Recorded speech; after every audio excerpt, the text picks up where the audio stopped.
തിരുവഞ്ചൂർ രാധാകൃഷ്ണൻ ഒരു അസാധാരണ സാഹചര്യമാണ്. സംസ്ഥാന പോലീസ് മേധാവി തന്റെ തൊട്ടു താഴെയുള്ള ADGP ക്രമസമാധാന ചുമതലയുള്ള ADGPയുടെ മൊഴിയെടുക്കുകയാണ്. ADGP അജിത് കുമാറിനെതിരെ നടപടിയെടുക്കുന്നു, ഞങ്ങൾ അന്വേഷണം നടത്തുന്നു എന്നൊരു പ്രതീതി സർക്കാർ പൊതുവിൽ ജനിപ്പിക്കുന്നുണ്ട്. പക്ഷേ അദ്ദേഹത്തെ ആ സ്ഥാനത്ത് നിന്ന് മാറ്റിയിട്ടുമില്ല. യഥാർത്ഥത്തിൽ ഇത് നടക്കുന്നത് ഹാസ്യമാണ് പറയാം. ഗവൺമെന്റിനെതിരകത്ത് ആത്മാർത്ഥതയില്ല എന്നുള്ളത് വളരെ കൃത്യമായിട്ട് തന്നെയാണ്. ഗവൺമെന്റ് നിൽക്കുന്നത് എവിടെയാണോ എന്നുള്ളത് എല്ലാവർക്കും കൃത്യമായിട്ട് അറിയാം. അരിയാഹാരം കഴിക്കുന്ന മുഴുവൻ ആളുകൾക്കും അറിയിക്കുന്ന കാര്യങ്ങളാണ് ഇപ്പോ നടന്നുകൊണ്ടിരിക്കുന്നത്. അപ്പൊ എന്തെങ്കിലും ആകട്ടെ, അവര് മൊഴി എടുക്കട്ടെ, മൊഴി പറയട്ടെ. അതിൽ ഗവൺമെന്റ് എന്താ ആത്യന്തികമായിട്ട് ഗവൺമെന്റിൽ നടപടി എടുക്കേണ്ടത്. ഗവൺമെന്റ് തന്നെ ഒന്നും കുഴപ്പമില്ല എന്ന് ക്യാബിനറ്റ് കൂടിയതിനു ശേഷം പറഞ്ഞ് ഇടതുപക്ഷ ജനാധിപത്യ മുന്നണി പറഞ്ഞു കഴിഞ്ഞു. അതിനുശേഷമുള്ള മൊഴിയെടുപ്പിനകത്ത് എന്ത് കാര്യമാണ് എന്നുള്ളതാണ് സാധാരണക്കാർ ചോദിക്കുന്നത്. അപ്പൊ അതുകൊണ്ട് വിധി കൽപ്പിക്കാനുള്ള വിധി പറഞ്ഞു കഴിഞ്ഞു. ഇനി അതിനടുത്ത് പിന്നെ മൊഴിയെടുത്തിട്ട് എന്തെങ്കിലും കാര്യമുണ്ടോ എന്നുള്ള ചോദ്യം കൂടി നിൽക്കുകയാണ്. ഏതായാലും ഇത് നമുക്ക് കാത്തിരിക്കാം. സാർ, ഒരു കാര്യം കൂടി, താങ്കൾ ആഭ്യന്തര വകുപ്പിന്റെ ചുമതല വഹിച്ച വ്യക്തി കൂടിയാണ്. പൊതുവിൽ ഈ സംസ്ഥാന പോലീസ് മേധാവി തന്റെ തൊട്ടു താഴെയുള്ള വലിയ പ്രധാനപ്പെട്ട ചുമതല വഹിക്കുന്ന ഉദ്യോഗസ്ഥന്റെ മൊഴിയെടുക്കുന്നു എന്ന് പറയുമ്പോൾ അത് പൊതുവിൽ പോലീസ് സേനയ്ക്കകത്തുണ്ടാക്കുന്ന ഒരു ആശയക്കുഴപ്പമുണ്ട്. മറ്റൊരു രാഷ്ട്രീയ തർക്ക വിഷയമാണ്. പക്ഷേ ഇത് പോലീസ് സേനയെ ദുർബലപ്പെടുത്താൻ ഇടയാക്കില്ലേ എന്നൊരു സംശയം പങ്കുവയ്ക്കുന്നു.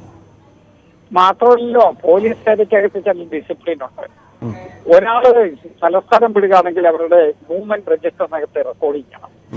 പേഴ്സണൽ ആയിട്ടുള്ള കാര്യമാണെന്നുണ്ടെങ്കിൽ അവർ അവധിയെടുക്കണം. വ്യക്തിപരമായ കാര്യത്തിൽ ഒഫീഷ്യലായിട്ടുള്ള വാഹനം വിനിയോഗിക്കാൻ പറ്റുകയില്ല. ഇതൊന്നും ചോദിക്കാനല്ല ഇവിടെ DGP പോയത് എന്നുള്ളത് നമുക്ക് എല്ലാവർക്കും അറിയില്ലേ. അതുകൊണ്ടാണ് ഞാൻ പറഞ്ഞത്, പോലീസ് മാനുവലിന്റെ വ്യവസ്ഥകൾക്ക് വിരുദ്ധമായി, റൂൾസിനെതിരെ വ്യവസ്ഥകൾക്ക് വിരുദ്ധമായി നടന്നുകൊണ്ടേയിരിക്കുന്ന കാര്യങ്ങൾക്ക് കണ്ണടയ്ക്കുന്നതിന് വേണ്ടിയുള്ള ഒരു ഭാഗം മാത്രമാണ് നമ്മൾ കണ്ടുകൊണ്ടിരിക്കുന്നത്. ഇതൊന്നും പ്രോപ്പർ പോലീസിംഗ് സിസ്റ്റത്തിനകത്തിന്റെ ഒരിടത്തും എത്തിയാലാത്ത കാര്യമാണ്. ഒരു കാര്യം കൂടി, അതായത് ഈ ADGP അജിത് കുമാറിനെതിരെ നടപടിയെടുക്കാത്തതിൽ ചില CPM കേന്ദ്രങ്ങളും സർക്കാർ കേന്ദ്രങ്ങളും പറയുന്ന ഒരു ന്യായീകരണം, അതിന് ചില നടപടിക്രമങ്ങൾ പൂർത്തിയാക്കാനുണ്ട്. അതല്ലെങ്കിൽ മുമ്പ് ഈ TP സെൻകുമാറിനെതിരെ നടപടിയെടുത്തതിന് സമാനമായി പോകും എന്നിവർ പറയുന്നുണ്ട്. അത്തരം ഒരു കാത്തിരിപ്പാണ് എന്ന സർക്കാരിന്റെയും CPMന്റെയും ചില കേന്ദ്രങ്ങളുടെ ന്യായീകരണത്തിൽ എന്തെങ്കിലും കഴമ്പുണ്ടോ? താങ്കൾ അങ്ങനെ കരുതുന്നുണ്ടോ? യഥാർത്ഥത്തിൽ അവര് വിധി കൽപ്പിച്ചു കഴിഞ്ഞല്ലോ. ഇടതുപക്ഷ ജനാധിപത്യ മുന്നണിയും ക്യാബിനറ്റും അതിന്റെ തലവൻ മുഖ്യമന്ത്രിയും ഇതിലെടുക്കാൻ പോകുന്ന നിലപാട് എന്താണ് എന്നുള്ളത് കേരളത്തിലെ കൊച്ചുകുട്ടിക്ക് പോലും അറിയാവുന്നതല്ലേ. അപ്പൊ അതുകൊണ്ട് ആദ്യമേ അവർ വിധി കൽപ്പിച്ചു. ADGP ഒരു കുറ്റക്കാരനല്ല, അദ്ദേഹം സ്ഥലത്ത് തന്നെ ഉണ്ടാകും, അദ്ദേഹത്തെ മാറ്റുന്ന പ്രശ്നമില്ല.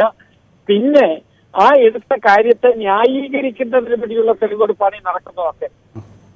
ഇത് നേരത്തെ എടുത്ത തീരുമാനമാണ്. ആ തീരുമാനത്തെ ന്യായീകരിക്കുന്നതിന് വേണ്ടി എടുക്കുന്ന തെളിവെടുപ്പാണ്. ആ തെളിവെടുപ്പെല്ലാം മൊഴിയെടുപ്പാണ്. ആ മൊഴിയെടുപ്പിന് എന്താ കാര്യം? ഒരു കാര്യമില്ലാത്ത, അർത്ഥമില്ലാത്ത, സമയം കളയുന്ന ഒരു നടപടിയായിട്ട് മാത്രമേ എനിക്കതിനെ കുറിച്ച് തോന്നിയിട്ടുള്ളൂ.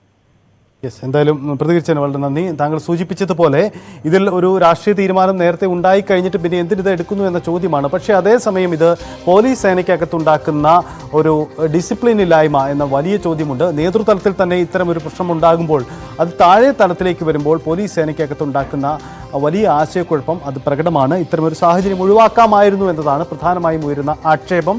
അതിൽ ആഭ്യന്തര വകുപ്പ് മറുപടി പറയേണ്ടി വരും.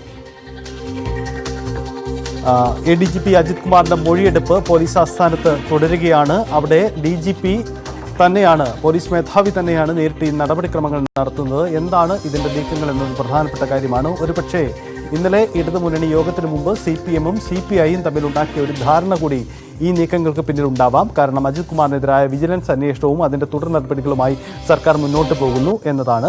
അതേസമയം നടപടിയെടുത്ത് അദ്ദേഹത്തെ മാറ്റി നിർത്തുന്നതിന് ചില സാങ്കേതിക തടസ്സങ്ങളുണ്ട്. അത് അന്വേഷണ റിപ്പോർട്ട് വരേണ്ടി വരും എന്നതൊക്കെ ആവാം സർക്കാർ മുന്നോട്ട് വെക്കുന്ന ന്യായം. പക്ഷേ അത് എന്തുകൊണ്ട് വൈകുന്നു എന്ന ചോദ്യത്തിനൊക്കെ സർക്കാർ മറുപടിയും പറയേണ്ടി വരും. നമുക്ക് ഈ വാർത്തയിലേക്കൊക്കെ മടങ്ങി വരാം.